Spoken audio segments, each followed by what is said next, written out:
Mi soy la doctora Florencia Esquivel, soy la directora médica de Sanofi para el Cono Sur en vacunas y es un placer hoy contar con los 3 doctores que en unos segundos voy a presentar para este simposio que llamamos Avances en Inmunización Antigripal para Adultos, Protección Reforzada.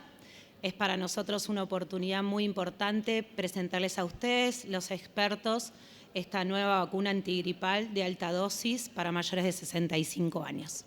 Así que en este simposio nos estarán acompañando en orden de aparición, así no hay problema, el doctor Pablo Bombeí, médico infectólogo, jefe de infectología del CEMIC, miembro de la Comisión de Vacunas de SADI, coordinador de la Comisión de la Recomendación Científica y Relaciones Institucionales de la Sociedad Argentina de Vacunología y Epidemiología, miembro del Departamento Científico de la Fundación Vacunar e integrante del Grupo Técnico Asesor de Inmunización de la OPS. Luego estará la doctora Eve Vázquez, médica infectóloga de adultos del FUNSEI, coordinadora de la Comisión de Vacunas de SADI, coordinadora del Grupo de Trabajo de Vacunas para Latinoamérica de FIDEC, miembro del Comité de Vacunas de API y miembro del Grupo Asesor de BPH para el Ministerio de Salud de Argentina. Y último, pero no menos importante, la doctora Miriam Rosenek, médica especialista en clínica médica, especialista en infectología y en gerontología y geriatría, actualmente en actividad en consultorios ambulatorios del Hospital Italiano de Buenos Aires, docente en la carrera de especialista de gerontología y geriatría de la UBA y Hospital Italiano de Buenos Aires y coordinadora del subgrupo de vacunas de Procuida y secretaria de la Comisión de Vacunas de SADI 2019-2023. La agenda... Sí, esa ya es tu presentación, así que le voy a dejar. Vamos a tener una sesión de preguntas, así que los invitamos a que hagan las preguntas por la aplicación, así después podemos tener una discusión todos juntos. Pablo. Bueno, buenos días. Gracias, Florencia. Gracias a Sanofi por la invitación y también a SADI y API por la oportunidad de estar hoy aquí. Yo voy a hacer una introducción sobre el impacto que tiene influenza, sobre todo en adultos mayores. Estos son mis conflictos de interés con relación a este tema en particular. Y vamos a hablar de las complicaciones del virus de influenza, la carga de enfermedad, cómo varía de acuerdo a la edad y cómo el adulto mayor es uno de los grupos más vulnerables a influenza. Vamos a ir avanzando en esos temas entonces. Sabemos que influenza genera complicaciones respiratorias y complicaciones extrapulmonares. Las complicaciones, el cuadro clínico típico de influenza es fiebre alta, odinofagia, tos seca, algún síntoma sistémico como ser cefaleas o mialgias. En general, cuando hay circulación de virus de influenza, uno con fiebre y un síntoma respiratorio y un síntoma sistémico tiene alrededor de un 70% de posibilidad de hacer el diagnóstico clínico de influenza cuando hay circulación en la comunidad. Y puede tener complicaciones respiratorias altas como rinosinusitis, como otitis. Y la complicación respiratoria baja, que es la neumonía viral, es una complicación infrecuente pero muy grave. Como todos sabemos, se ve generalmente en los primeros 3 días del inicio de influenza. Es una neumonía bilateral, como se ve allí en la tomografía, que rápidamente puede llevar a la necesidad de asistencia respiratoria mecánica y tiene alta mortalidad, pero no es lo más frecuente. Lo más frecuente es lo que ustedes ven hacia abajo, que es la neumonía bacteriana por gérmenes comunes, que ahora vamos a comentar, que en general aparece cuando el paciente ya está mejorando del cuadro de influenza, inclusive ha dejado de tener fiebre y vuelve a tener fiebre, tos con expectoración, dolor puntada de costado, es decir, una neumonía bacteriana característica. Entonces, estas son complicaciones respiratorias. Fíjense, en el adulto mayor, cuando uno compara adultos mayores con influenza y neumonía versus aquellos que tienen solo influenza y que no hicieron neumonía, los que tienen neumonía tienen mayor riesgo de ingresar a unidades de cuidados críticos, de necesitar asistencia respiratoria mecánica y de fallecer a consecuencia de influenza. Y sabemos que los gérmenes más frecuentes son el Streptococcus pneumoniae en un 35% y un 28%, en segundo lugar, Staphylococcus aureus. Pero también pueden verse neumonías por gérmenes no tan frecuentes como bacilos negativos, micoplasma, Streptococcus pyogenes, etc. Entonces, lo que habitualmente vemos, y esto es una imagen que seguramente todos habrán visto, que es el iceberg, lo que habitualmente se piensa en influenza es en la complicación respiratoria, que está bien porque ocurre y es una de las cosas frecuentes, pero también nos olvidamos de ver lo que pasa por debajo, que son las complicaciones extrapulmonares, que muchas veces no son coincidentes con el episodio de influenza, sino que aparecen inclusive algunos días después, y muchas veces por eso no se hace la relación con el episodio de influenza que tenga que ver con esa complicación y se subvaloran o se subestiman complicaciones que ahora vamos a mencionar. Por ejemplo, el riesgo de complicación neurológica aumentó en 8 veces la posibilidad de tener un accidente cerebrovascular después o simultáneamente con un episodio de influenza. Lo mismo la pérdida de la autonomía, que ahora lo vamos a ver un poquito más en detalle, sobre todo en personas mayores. El descontrol o la falta de control de la glucemia, sobre todo en pacientes diabéticos, por distintos motivos. La influenza genera estrés, el estrés hace que aumente la glucemia, la fiebre y otros factores hacen que el paciente no pueda adherir a los controles y a la medicación, y eso empeora, es un ciclo que se va autoalimentando. A nivel cardiovascular, el riesgo aumentado de eventos cardiovasculares, particularmente infarto agudo de miocardio, casi 10 veces, y esto está claramente demostrado que influenza a través de fenómenos proinflamatorios produce desestabilización, produce fenómenos de placa y eso aumenta el riesgo de infarto agudo de miocardio. Y bueno, las complicaciones respiratorias de la neumonía viral que recién comentamos. Y esto también tiene impacto con secuelas o con otras consecuencias. Por ejemplo, a nivel neurológico, el paciente, sobre todo adultos mayores, que en el medio de un episodio de influenza, que a veces se manifiesta solo por trastornos del sensorio, muchas veces encontramos que es la única manifestación y lo que están cursando es un cuadro infeccioso de neumonía, en este caso por influenza, complicaciones que se ven con otros virus, en este caso síndrome de Guillain-Barré, que también puede asociarse a influenza, y están descritas encefalopatías, encefalitis, son más comunes en niños, pero si bien son poco frecuentes, están asociadas.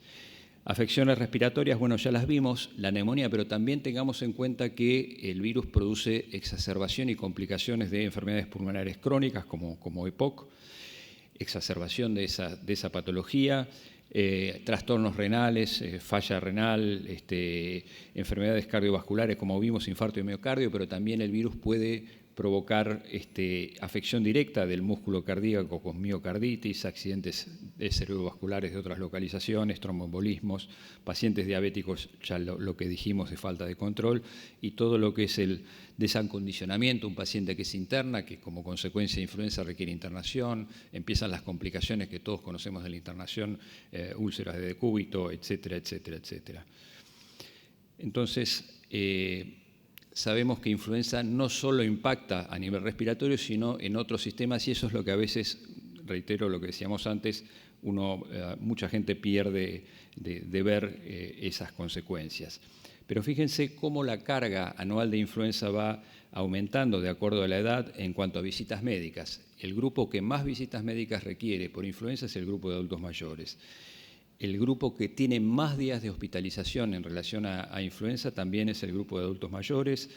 Uno diría, de días de productividad, bueno, los adultos mayores no los afecta tanto y sin embargo, si bien también en adultos jóvenes es un número importante, los adultos mayores siguen teniendo la mayor carga porque muchos adultos mayores hoy siguen desarrollando actividades laborales o no desarrollan actividades laborales pero tienen al cuidado otras personas, nietos, en fin, ayudan a otras personas y eso también es falta de productividad. Y por último, consecuencias de días de vida perdidos, que tiene que ver indudablemente acá el mayor impacto es en adultos mayores.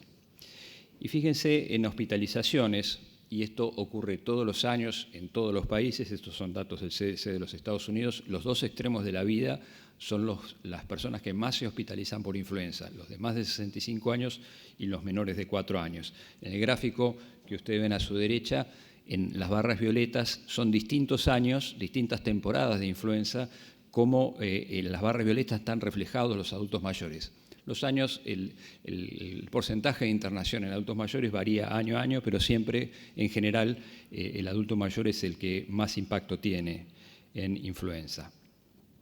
Ahora, cuando hablamos de mortalidad, la mortalidad recae sobre todo en el grupo de adultos mayores. Algunas estimaciones hablan del 90%, después vamos a ver algunos datos que es un poco menor, pero sin duda esto recae sobre todo en los adultos mayores que además tienen comorbilidades o que tienen una mortalidad que se incrementa también dentro de la edad adulta, adultos mayores, a mayor edad, mayor impacto.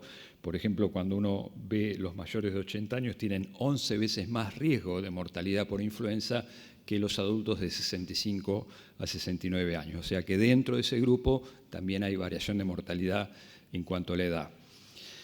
Este es un estudio que se hizo en 31 países de 5 regiones de la OMS para evaluar el impacto de la mortalidad o la mortalidad respiratoria asociada a gripe, y lo que vemos es que hubo el menor desarrollo sociodemográfico y el dominio del H3N2 se asoció a mayor mortalidad en adultos a partir de los 65 años, y que la mortalidad varió de acuerdo a las regiones.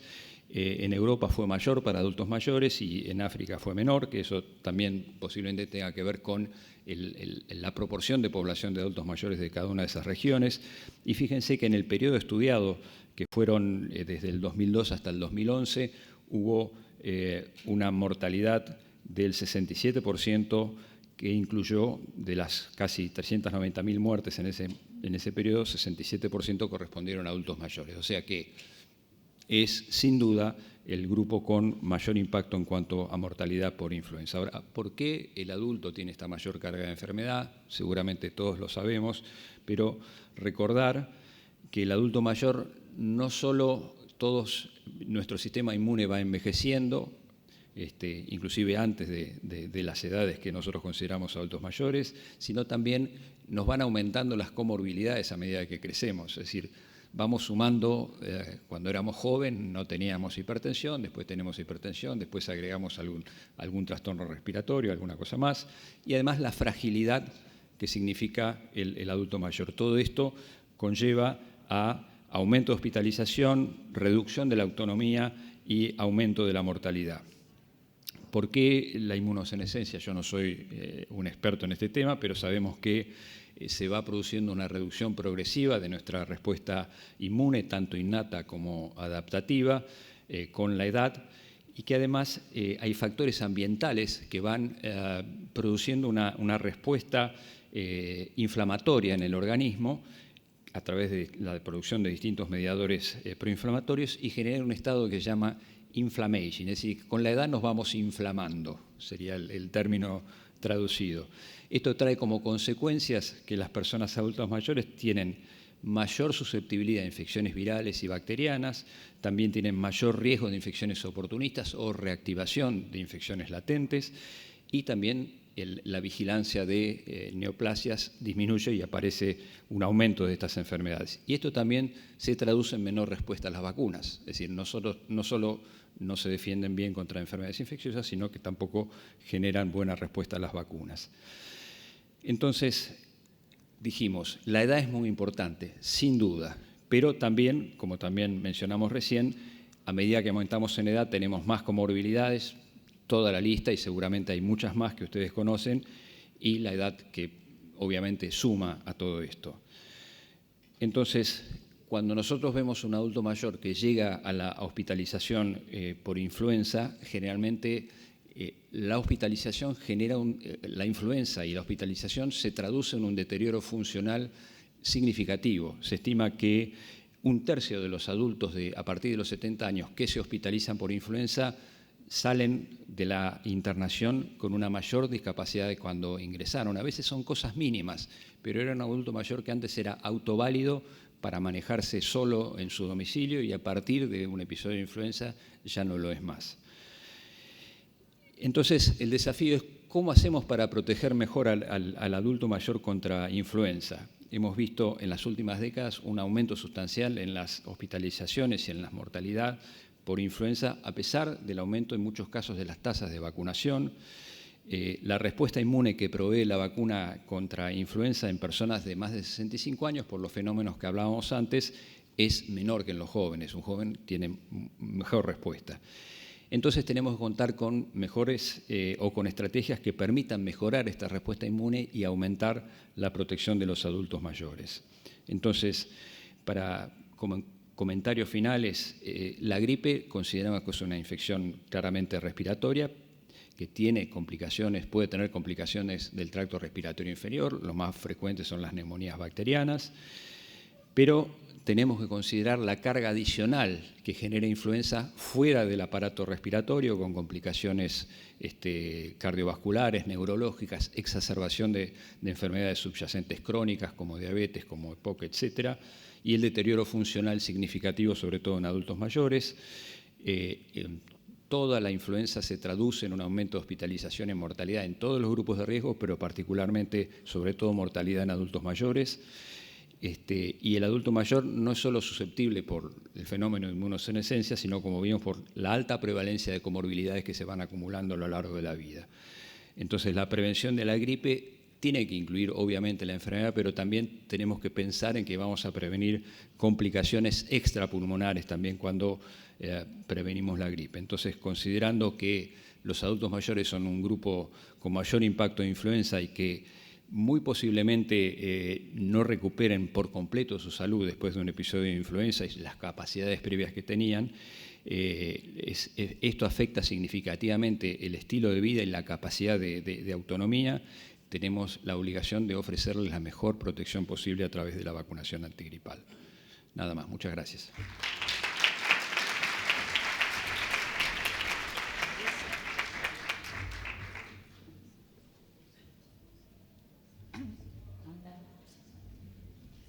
Bueno, hola, ¿qué tal?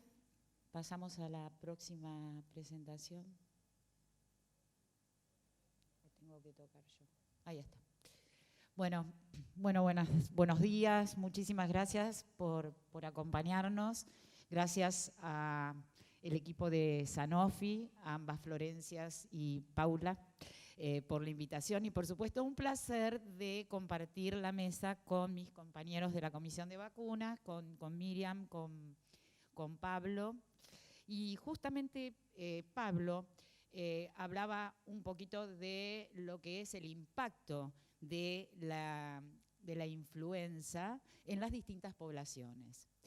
Y evidentemente, así lo entendieron hace muchos años, en la década del 30, después de que hubiera la pandemia del 18, la necesidad de generar vacunas o de una protección para las personas, y es así que a partir del año 36 se comienzan a desarrollar vacunas que justamente tienen varios objetivos, las vacunas antigripales.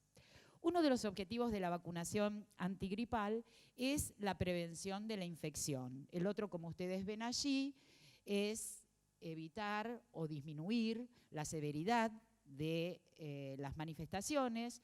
Lo otro es evitar complicaciones y disminuir la transmisión. Entonces, con respecto a la prevención, uno sabe el concepto de lo que es la efectividad de las vacunas estándar, en donde uno dice a menor edad, mayor protección contra la infección. ¿Está? Y esto lo vemos reflejado en que muchas veces la vacuna antigripal lo que nos protege es en un 70-90%, no a mí, que soy un adulto mayor, sino a los adultos jóvenes. Después, entre 50 y 70 años, de 50% a 70% en los adultos de 65 años o más, y a medida que el adulto mayor de 65 va digamos, habitando en instituciones de cuidados prolongados, en comunidades cerradas, nosotros vamos a tener una menor efectividad de la vacuna, que ustedes ven allí en la diapositiva, llega hasta un 45%. Con respecto a la disminución de la severidad de la enfermedad y de las complicaciones, recuerden que disminuye la vacuna hasta un 70%, pero esto es muy variable, la hospitalización por neumonía e influenza en las personas de 65 años o más que habitan en instituciones de cuidados prolongados, y que hasta un 40% de efectividad disminuyen las hospitalizaciones por enfermedades respiratorias, y que además previene hasta un 80% de muerte en ancianos que también habitan en esas comunidades cerradas. Pero además tenemos que considerar todo lo que son las personas con comorbilidades. Y fíjense los pacientes con enfermedad pulmonar obstructiva crónica, cómo disminuye el riesgo de exacerbaciones. Esto, ustedes saben que Boy, un autor que en el 2021 lo que hace es publicar un metaanálisis y en donde ve que en estos pacientes reduce entre un 60 y un 75% el riesgo de exacerbaciones, y cuanto menos BEF-1, menor de 50, tienen estos pacientes, mayor impacto tiene la vacuna antigripal. 20% de reducción de riesgo de hospitalizaciones para pacientes con cáncer. Enfermedad cardiovascular, recuerden que siempre hay más infartos agudos de miocardio en las temporadas de gripe, y que la vacuna antigripal reduce hasta un 40% el riesgo de infarto en esa temporada de gripe. También el riesgo de desarrollar una insuficiencia cardíaca. Y con respecto a las personas con diabetes, bueno, ustedes saben que disminuye las complicaciones relacionadas con la gripe, incluyendo la cetoacidosis diabética. Por último, ustedes saben que la vacuna antigripal, también uno de los objetivos de la vacunación, es disminuir la transmisión. Y es por eso de que uno la va a indicar también en convivientes, sobre todo en personas que no pueden recibir la vacuna o que tienen baja respuesta a la vacuna, como son los inmunocomprometidos. También que la tasa de ataque es del 20 al 30% en los niños. Entonces es por eso que siempre decimos, o los pediatras nos han enseñado, que hay que prolongar la vacunación en pediatría hasta los 5 años, idealmente hasta los 10, como por ejemplo tiene Chile, porque los niños son los grandes transmisores de la enfermedad en los adultos. Así que en ese sentido, esos son los objetivos de la vacunación antigripal. Ahora bien, decimos, ¿cuáles son los factores que hacen que una vacuna funcione más o menos? Uno de los factores es, por supuesto, que la vacuna, el componente vacunal que incorporamos en la vacuna, machee con el virus circulante. Punto 1. Punto 2, el momento de administración de la vacuna. Si bien, por lo menos, o sea, uno dice, este año no estuvo muy santo en cuanto a la pandemia, a decir, hay claramente una temporada marcada. Pero sepan que cuando nosotros administramos una vacuna antigripal para el H3N2 y para los linajes B, la efectividad de la vacuna estándar disminuye aproximadamente un 7% por mes. Y para el H1N1 un 11% por mes. Entonces eso también es algo que nosotros tenemos que tener en cuenta. Las características y la respuesta inmune del individuo vacunado, obviamente, inmunocomprometido, la inmunosenescencia, que yo ya me voy a retirar del Congreso de SADI porque desde ayer nos están bardeando a los de 60 o más, y darle con la inmunosenescencia, pero bueno, eso es real. O sea, estamos por dentro y por fuera.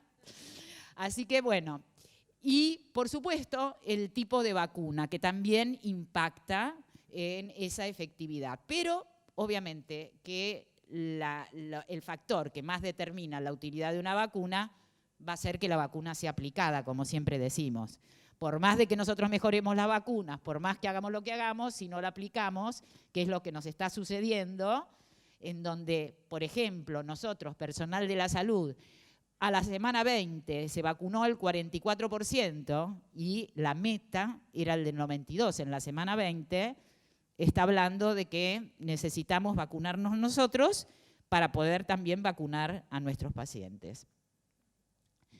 Entonces, un ejemplo de lo que es el macheo y en la composición lo tenemos tanto para los linajes B como también para las cepas, los tipos de virus A.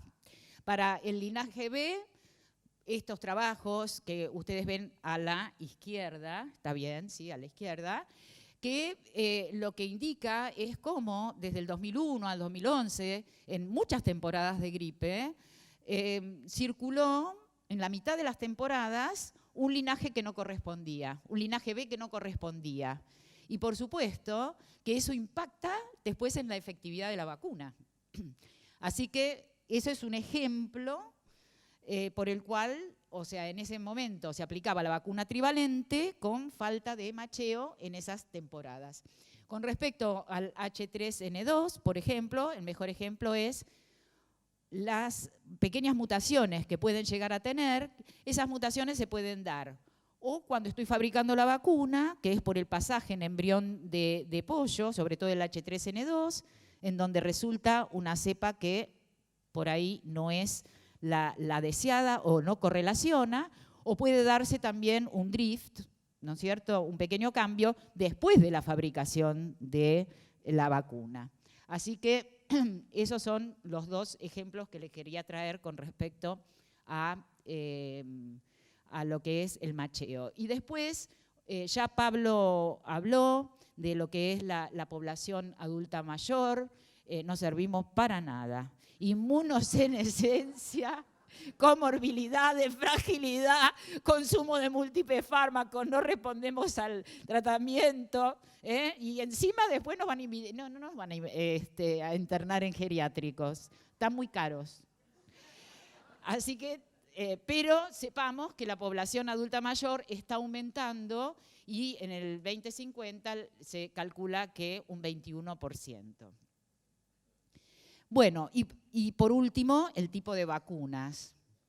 Y que ya sabemos entonces que comenzó esa aplicación de las vacunas. La primera vacuna fue una vacuna monovalente atenuada en Rusia y se la aplicaban justamente para evitar el ausentismo laboral. ¿Está? Así que ese concepto también lo tenemos que incorporar un poquitito más cuando nosotros indicamos la vacunación antigripal. Después van apareciendo las vacunas bivalentes de acuerdo a la circulación, después aparece en 1978 la vacuna trivalente inactivada, hasta que en el 97 en Italia se aprueba y se comienza a utilizar la vacuna trivalente adyuvantada con el MF59, pensando en aumentar y hacer más robusta y prolongada, como lo hacen los adyuvantes, la respuesta inmunológica. Después, en el 2009, también con el mismo objetivo de robustecer esa respuesta inmunológica, prolongarla, se aprueba en 2009 la vacuna trivalente inactivada de altas dosis, 4 veces más de hemaglutinina A, los 15 microgramos habituales, pasamos a 60 microgramos con ese objetivo. Seguimos en 2012 con la trivalente de cultivo celular, la vacuna recombinante trivalente, que nosotros no la tenemos en la Argentina. En el 2015, recuerden que ya estaban co-circulando a partir del 2000-2002 los dos linajes BB, y entonces en el 2013 la Organización Mundial de la Salud nos dice, bueno, comiencen ya a aplicar la vacuna, vayan hacia una vacuna cuadrivalente, en la medida en que uno pueda. ¿Está?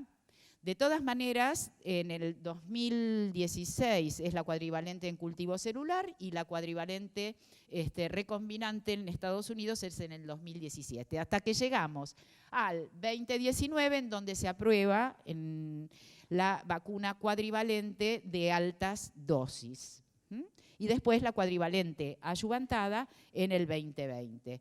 Vale decir que nosotros tenemos o contamos en el mundo con una familia de vacunas, ya sea inactivadas, atenuadas, de altas dosis, con dosis estándar de 15 microgramos, trivalente, tetravalente, con adyuvante, sin adyuvante, la forma de fabricación en huevos embrionados, en líneas celulares, recombinantes, para aplicación intramuscular, inhalatoria, intradérmica. Sin embargo, a pesar de todo esto, las coberturas de vacunación son bajas. Entonces, decimos en qué se pueden mejorar estas vacunas. Por supuesto, en la disponibilidad en cuanto a la forma de fabricación. Las vacunas recombinantes o en cultivos celulares son ventajosas en cuanto a la rapidez, de 6 a 8 semanas, en cuanto a la fabricación, útiles para la pandemia, para responder ante una pandemia. Aumentan la respuesta inmune, como la de altas dosis, las vías alternativas, las vacunas adyuvantadas. Y evitan las mutaciones por el pasaje de huevo, como las recombinantes y cultivos celulares.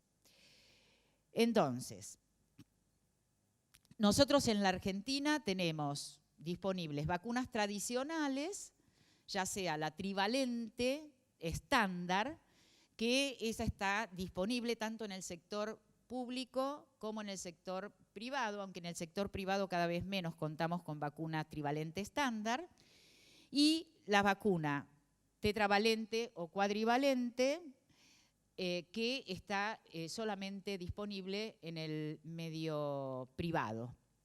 Y vacunas mejoradas, ya sea se mejoraron por la fabricación en huevos embrionados o en líneas celulares de mamífero. La vacuna trivalente con adyuvante, con el adyuvante MF59, recuerden, en adultos mayores de 65 años, es una muy buena vacuna para el adulto mayor, que está disponible solamente en el sector público. Lo que pasa es que tenemos a veces el inconveniente que en el sector público llega tarde la partida y no se vacunan con trivalente adyuvantada. Es trivalente, no es cuadrivalente, ¿está bien? Si bien muchas veces, o sea, sirven para las heterovariantes, bueno, pero tiene sus ventajas en esta población. La cuadrivalente en cultivo celular, y después la cuadrivalente de altas dosis, que va a estar disponible en el 2024 en nuestro país. Así que esas son las vacunas con que contamos nosotros en este momento en la Argentina. Para terminar entonces, la vacuna antigripal previene la infección, trata de evitar las complicaciones, disminuye la severidad de la enfermedad y disminuyen la transmisión.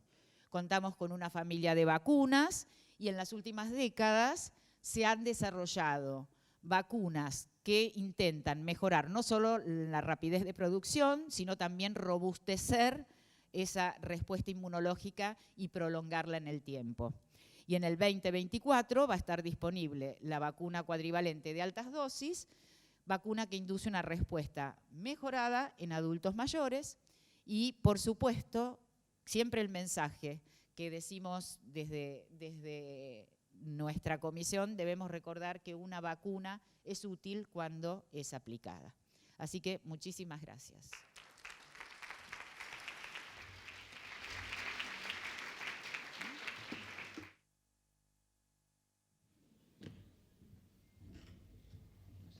Hacer. Hola. ¿Se escucha? Sí. Wow, qué difícil que me la hicieron. Bueno, gracias a Sadi y Api por la invitación, gracias a las Florencias y a la Paula de Sanofi por invitarnos. Un placer compartir con Pablo y con Bessi. Me la dejaron una vara muy alta y más que yo soy enana, la cosa se me complica. Pero vamos a tratar de hacer un buen papel. Bueno, por suerte tengo algo interesante para contarles. Hola. Tengo algo interesante para contarles, que es de esta nueva vacuna, que ya nos explicaron que es una vacuna de alta dosis, una vacuna adaptada, que está especialmente pensada y formulada para bypassear el tema de la inmunosenescencia, que te cuento empieza a los 30, o sea que no estamos tan mal. No estamos tan mal. Empieza a los 30 años la inmunosenescencia, les cuento, pero que en adultos mayores tiene una expresión máxima y que además de eso, la inmunosenescencia, que son como las canas del sistema inmune, es mayor en personas muy mayores, en lo que le decimos los viejos, que en las personas adultas mayores, pero más jóvenes. ¿Dónde se supone que apunto? A la pantalla. Hagan de cuenta que esto funciona, total. ¿Cuál aprieto? ¿El gordo? ¿El del medio? ¿Este? No pasa, Juan. Si te andaba vos la pila, ¿por qué no me anda a mí la pila? A ver. Me lo cambian, no soy yo. Andá. Bueno, alargamos mientras les cuento que estos son mis conflictos de intereses y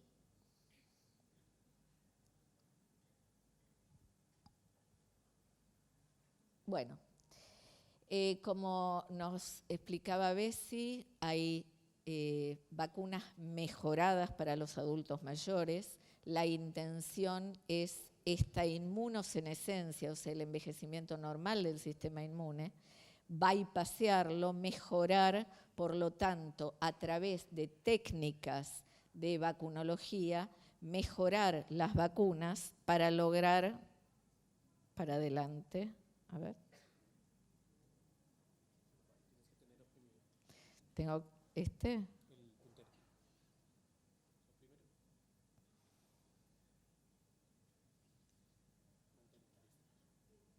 Pero quiero pasarla, no quiero seguir mostrando esto. ¿Sí?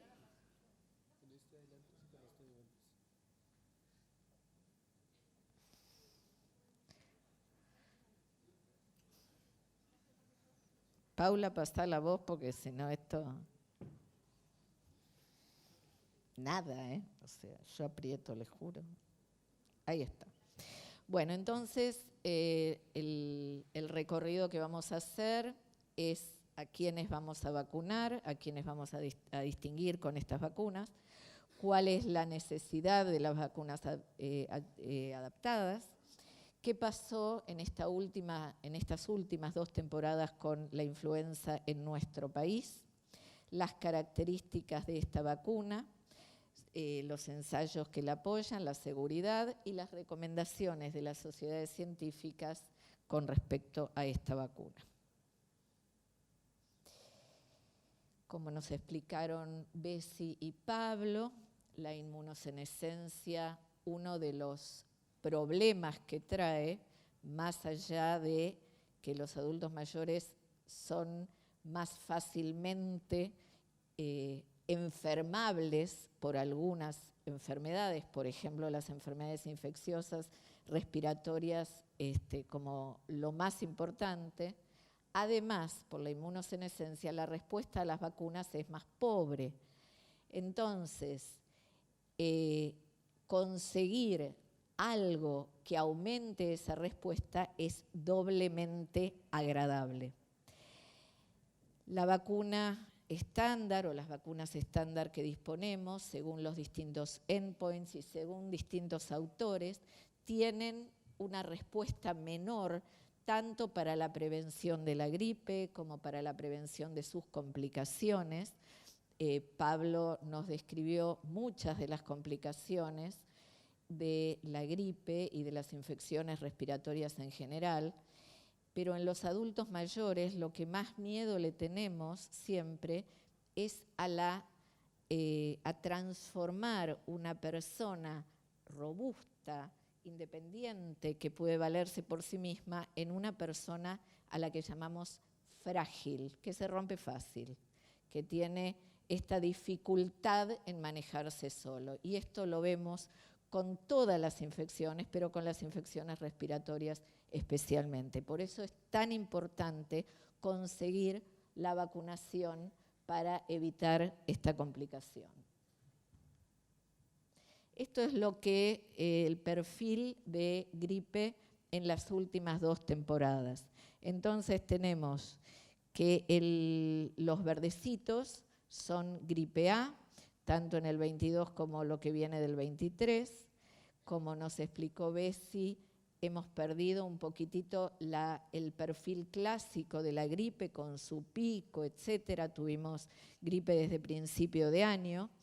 Y el color medio siena tiene que ver con los linajes B. Este año prácticamente todo ha sido victoria, pero como los linajes B son inesperados y su conducta es impredecible, no podemos relajarnos y decir, bueno, vamos a las trivalentes con tranquilidad. Entonces tenemos esta vacuna. Es una vacuna que tiene la diferencia, es que en vez de tener 15 microgramos de cada una de las hemagluteninas, tiene 60, o sea, 4 veces el antígeno. Esta vacuna se desarrolla inicialmente como trivalente, o sea, 2A y 1B, y se le agrega luego, a partir del 2019 y 2020, las autoridades regulatorias las aprueban en Estados Unidos y en Europa respectivamente. Esta vacuna está indicada para personas mayores de 65 años y si bien la vacuna fue inicial, hoy es una vacuna tetravalente, los datos de esta vacuna cuando era trivalente también son extrapolables a los datos en cuanto a seguridad e inmunogenicidad de la vacuna tetravalente, razón por la cual decimos que es una vacuna, ¿me ayudas, Paula? Es una vacuna que a pesar de ser nueva, porque aprobada en el 2019 en la FDA, por la FDA, es una vacuna que tiene muchos años de experiencia como su par trivalente. Este estudio de fase 3-4, comparando la vacuna trivalente alta dosis versus trivalente dosis estándar, se hizo en 32.000 personas mayores de 65 años en distintos sites en Estados Unidos y en Canadá, 126 sites, y mostró en las 2 temporadas en las que se siguió este estudio, que fueron 2011-2012 y 2012-2013, que 1 de cada 4 personas que no estarían cubiertas por la vacuna de dosis estándar van a estar cubiertas gracias a la vacuna de alta dosis. 1 de cada 4, el 25%, 24%.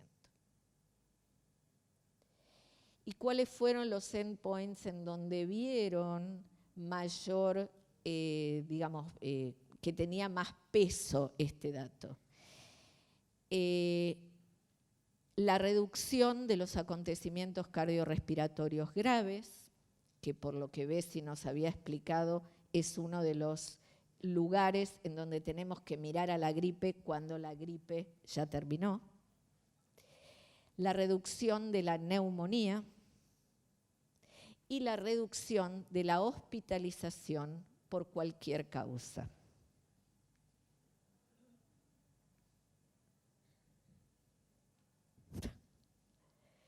Entonces, con un buen perfil de seguridad, los resultados fueron los esperados, con un 24% de mejoría en cuanto a la eficacia en relación a la vacuna de dosis estándar.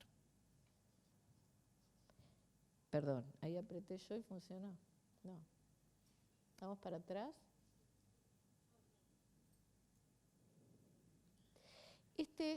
La que sigue.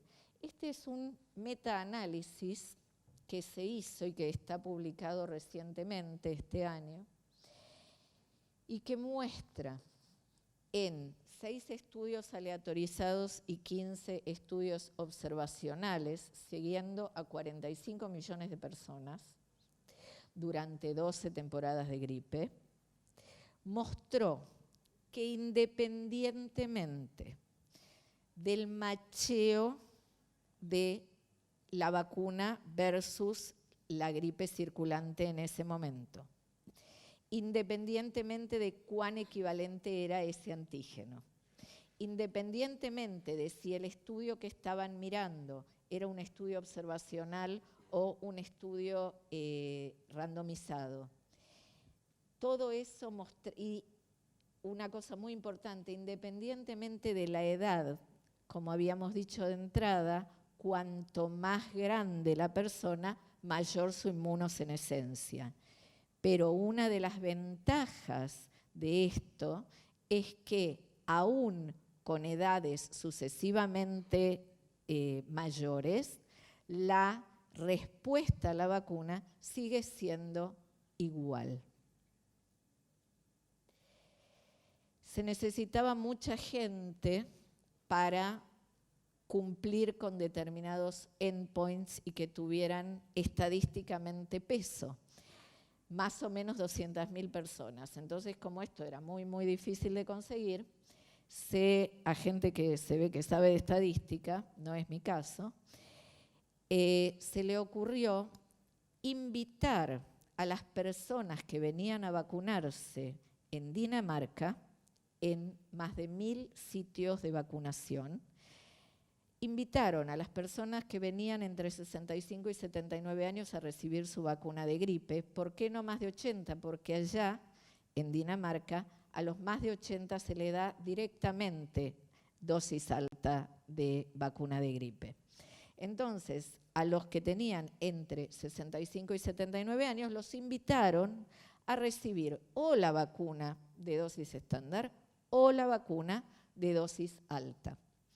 De las 34.000 personas que fueron invitadas, 12.000 y pico aceptaron esta invitación y fueron analizados. Esto se hizo durante una temporada, en la temporada de otoño-invierno 2021, y los pacientes fueron seguidos hasta mayo, fin de mayo del 2022. Primero tenían que ver si este estudio era factible, o sea, si era posible, invitando a la gente, que la gente aceptara. Y funcionó, fue. Después dijeron, si las características de las personas de los sujetos que entraban en este estudio eran similares a las características de toda la población danesa, porque si no, no se podía hacer la extrapolación de los datos. Y también funcionó. Las personas tenían las mismas comorbilidades y las poblaciones eran comparables. Después tenían otra cuestión, que era que, esto es 2021, no se sabía, después del silencio epidemiológico que hubo de gripe, de virus respiratorios, durante el tiempo de COVID, no se sabía si iba a haber gripe, para realmente ver si se podían hacer interpretaciones. Hubo. Entonces también esto funcionó.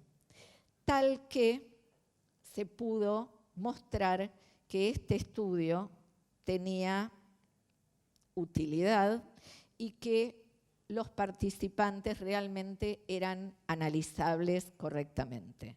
Entonces, de los 12.500 participantes que tenían una edad media de 71.7 años, 47% fueron mujeres, y se consiguieron los datos completos por seguimiento de casi el 100% de la población. ¿Y cuáles fueron los endpoints que ellos realmente comprobaron que la efectividad de la vacuna? Menor incidencia de hospitalización por gripe y neumonía y menor mortalidad por todas las causas.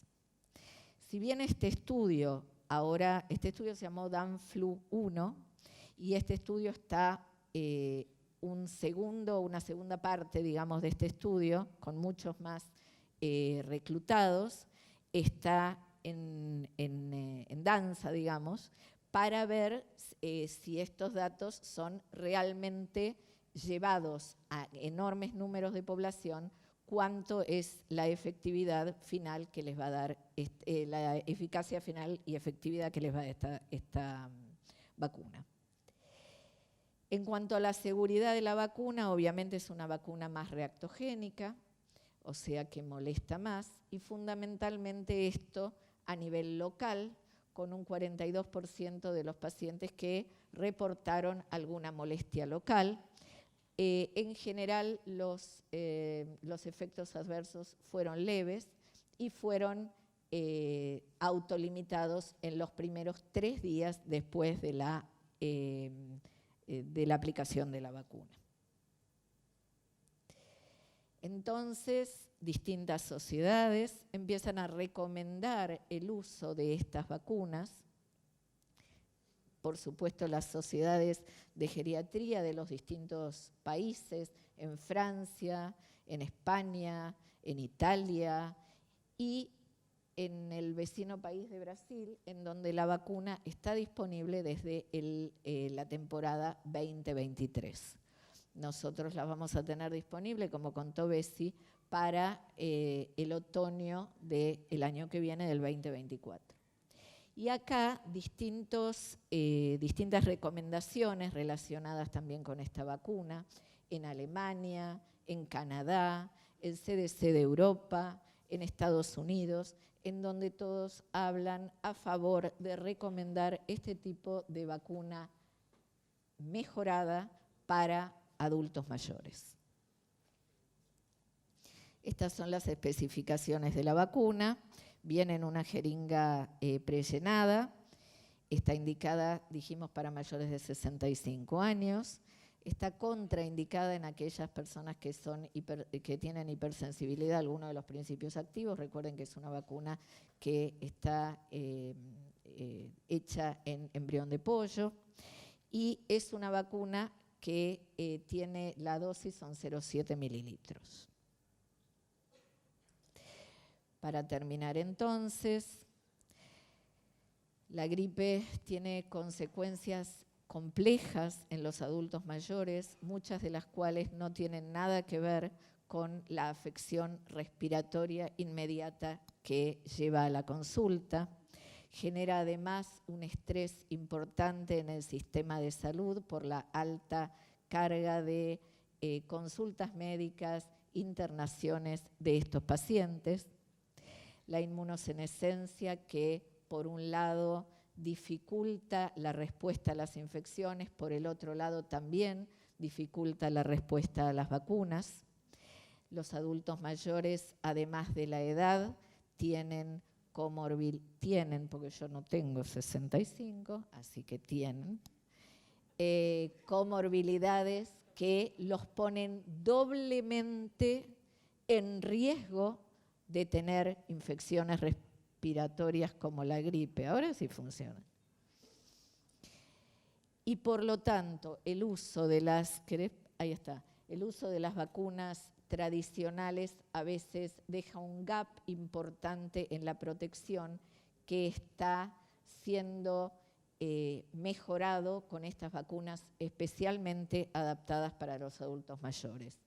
Esta vacuna, específicamente de alta dosis, es una vacuna que, si bien es nueva en su formulación cuadrivalente, es una vacuna que tiene 20 años de experiencia en su formulación trivalente y que vamos a tener disponible el año que viene.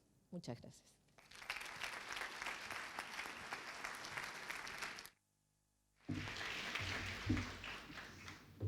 Buenísimo, muchísimas gracias. Creo que los conceptos fueron muy claros. Como saben, en la aplicación pueden hacer sus preguntas. Acá recibimos algunas, así que voy a hacer algunas de las preguntas. Una que me pareció interesante, ¿cuándo es el momento ideal de vacunar a un paciente con riesgo y cuándo los pacientes sin riesgo? No sé cuál de los...